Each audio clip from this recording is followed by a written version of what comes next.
Hi there guys, time for another review. Today we will be looking at the JustAudio AHA-120, which is at the moment one of the only portable Class A amplifiers.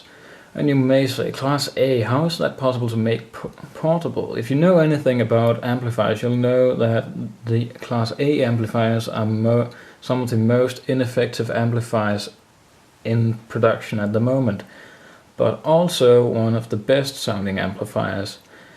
The problem with that and making it portable is that it needs a lot of power. It would need a giant battery, which this one has got. The only problem with that being it is quite enormous. But the point of this size is that it has a completely oversized battery. Or oversized and oversized, but it's a Class A amplifier, and at the same time it has about 32 hours of battery life, which is one of the longest living batteries of all portable amplifiers at the moment, apart from maybe the Ray Samuel's Shadow, which is quite an achievement for such a powerful amplifier. This amplifier is made by Justin, who I believe he's still a one-man company from England. He builds these himself. It's in an all-aluminium enclosure, which is very, very sturdy. It's a really nice soft finish, matte finish. It has these some tough plastic bumpers here, so you won't scratch up the surface by placing it on a table. Of course you can place these the feet under it as well if you want to. As far as build quality goes, you won't get much better. It's very, very sturdy build. The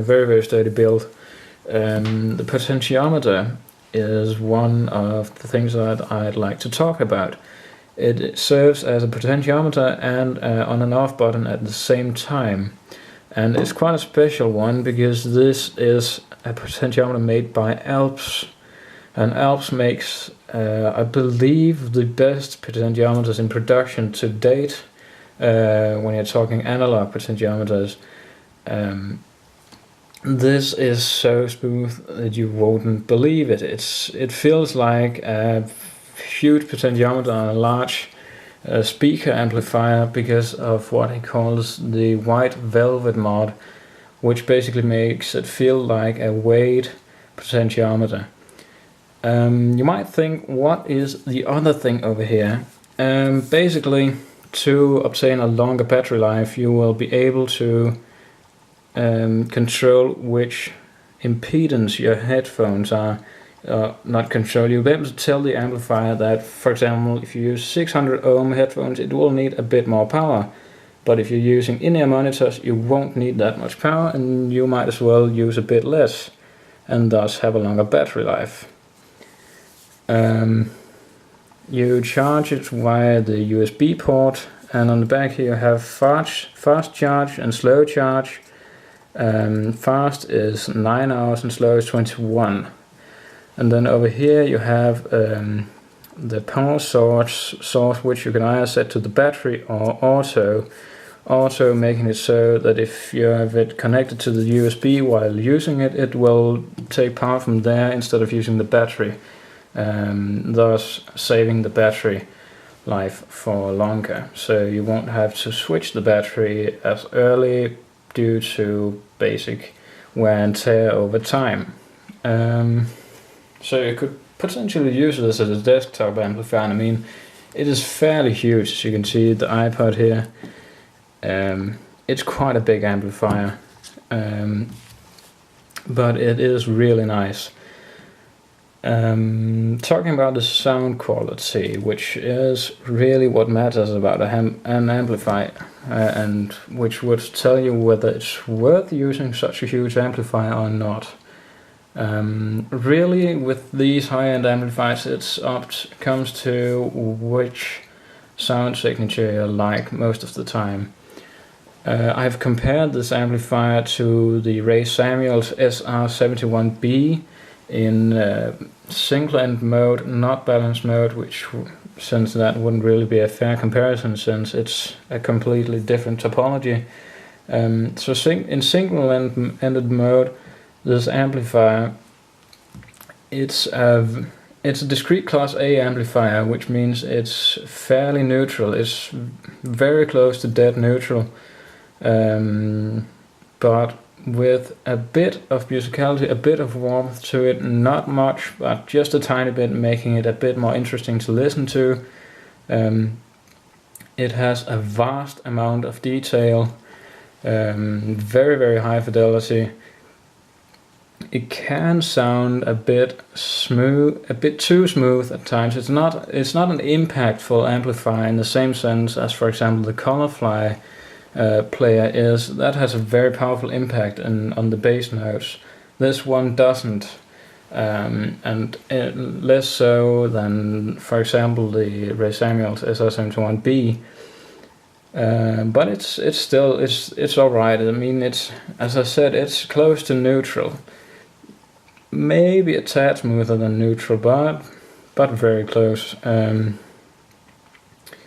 Basically, this amplifier, I know it from England, but really all the design features of this amplifier screams Germany, far away. I mean, top-notch build quality, simplistic design, very smooth finish. The sound is dead neutral, almost, very, very precise, high detail.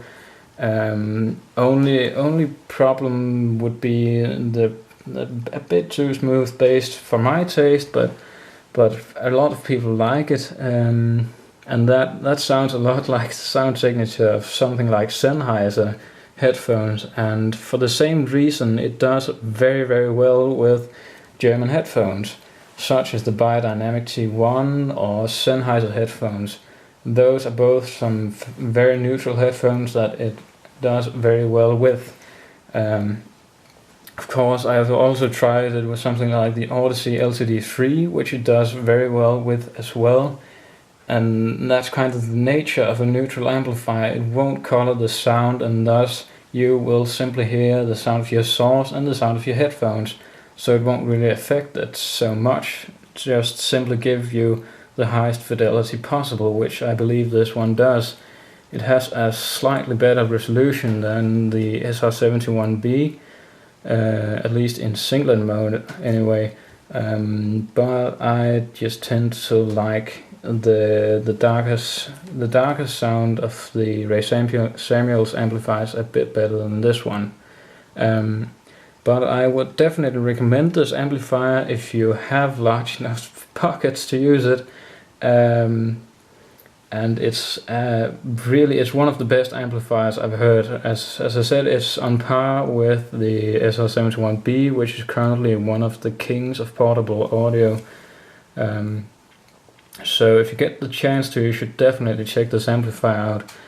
I believe the current retail pricing is about $600 US, I believe, maybe less, something around that. It's fairly expensive, but for what it is, I believe it's worth it. If you look at the pricing of other amplifiers with the sound quality this has, it's well in there.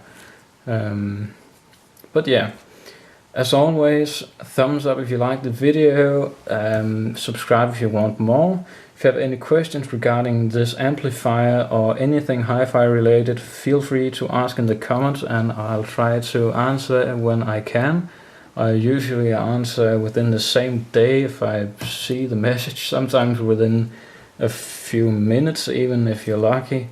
I'm glad to help anyone trying to learn more about hi-fi, because it's a growing community and I think for a good reason. Music is awesome, so definitely go support something like Hoved-fi.com or Hoved-fi.org. Yeah, you get the point. Have a nice day and see you later.